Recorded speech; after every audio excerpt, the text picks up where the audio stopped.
Assalamualaikum warahmatullahi wabarakatuh. Saya Samaran Nur Alifia, Program Studi Pendidikan Agama Islam Kelas C, Universitas Al-Azhar Indonesia.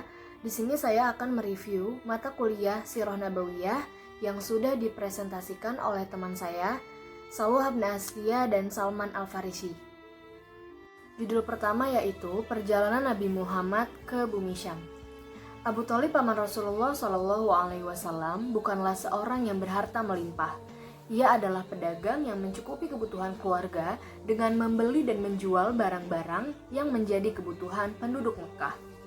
Ketika Nabi Muhammad kecil, beliau sering sekali mengembalakan kambing penduduk Mekah dengan imbalan yang dapat beliau gunakan untuk bertahan hidup. Ketika Nabi Muhammad SAW berumur 12 tahun, pamannya Abu Thalib hendak melakukan misi dagang ke negeri Syam. Karena kasihan, Abu Thalib pun mengajak Muhammad Muda bersamanya. Tetapi Muhammad Muda ikhlas menemani pamannya berdagang ke negeri Syam. Dalam perjalanannya, rombongan dagang Abu Thalib memilih jalur barat. Ketika rombongan dagang Abu Thalib sampai di kota Busro, mereka mendapat sambutan yang hangat dari seorang pendeta yang bernama Buhairah. Ketika itu, Nabi Muhammad atau Muhammad Muda tidak ikut ke dalam kuil, tetapi menunggu di bawah pohon sambil menjaga barang-barang milik kafilah. Lalu pendeta Buhairah tahu jika masih ada yang di luar. Akhirnya Muhammad Muda ketika itu diperintahkan untuk masuk dan dijamu dengan baik. Pendeta Buhairah bertanya, "Hai anak muda, dengan menyebut Lata dan Uzza, aku ingin bertanya dan kau harus menjawabnya." Lalu Muhammad Muda menolaknya. Memang Muhammad Muda saat itu tinggal di tengah para penyembah berhala. Tetapi Muhammad Muda tidak sama sekali menyembah berhala.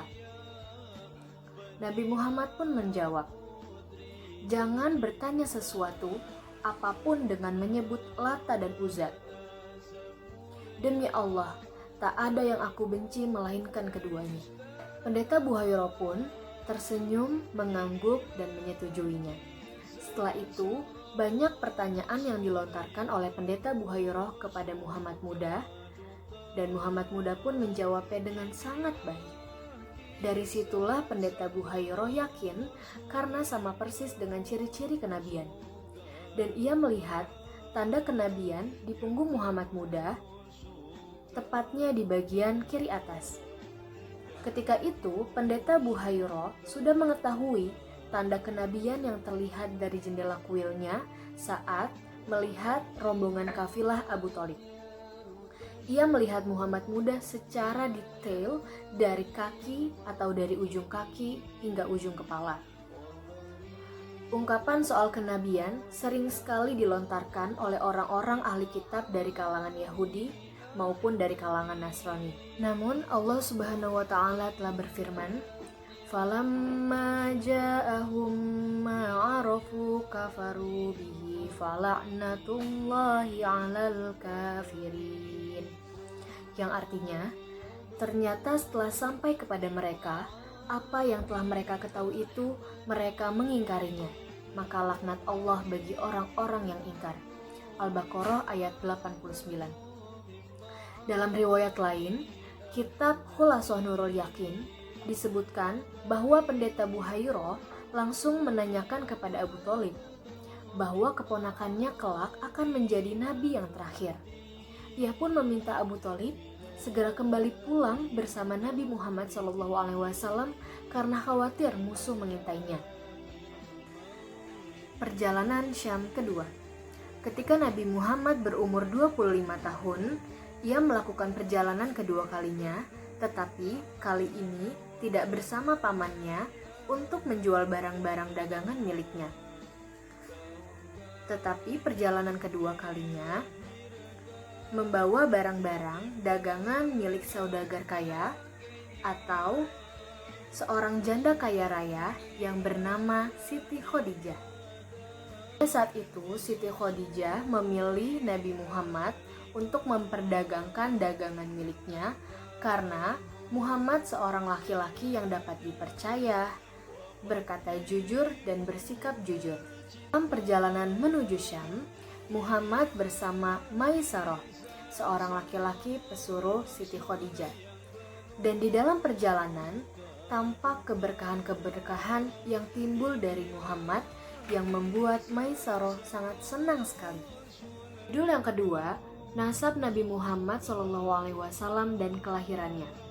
Nasabnya ialah Muhammad bin Abdullah bin Abdul Muthalib, namanya Syaibatul Ham bin Hisham bin Abdi Manaf, namanya Al-Mughirah bin Qusay, namanya Zaid bin Kilab bin Murrah bin Ka'ab bin Lu'ay bin Golib bin Fih bin Malik bin An-Nadar bin Kinanah bin Kuzaimah bin Mudrikah bin Ilyas bin Mudor bin Nazar bin Mu'id bin Adnan.